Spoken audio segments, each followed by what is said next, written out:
ગીરગઢડાના મોહબ્બતપરા ગામે ગૌચર જમી ખુલ્લી કરાવાઈ. કલેક્ટરશ્રીના માર્ગદર્શનમાં 28 દબાણદારો દ્વારા દબાણ કરાયેલી જમીન પર કડક કાર્યવાહી.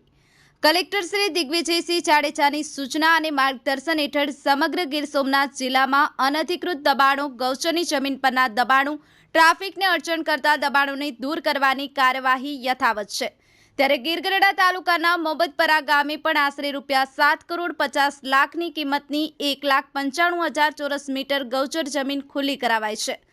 ગીરગઢડા તાલુકાના મોહબ્બતપરા ગામે ગ્રામ પંચાયત દ્વારા ગૌચરની જમીન ઉપર 3 દિવસ સુધી દબાણ દૂર કરવાની કાર્યવાહી કરવામાં આવી હતી.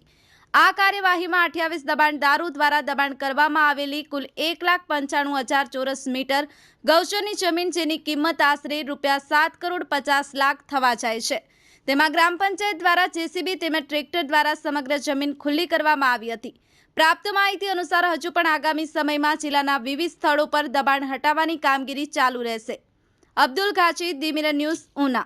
હાય, હું છું ક્રુઝિન સિંઘાનિયા. આપની આસપાસના સત્ય સમાચાર જાણવા માટે જોતા રહો ધી મિરર ન્યૂઝ અને હા, લાઈક અને સબસ્ક્રાઇબ કરવાનું ભૂલતા નહીં. Thank you.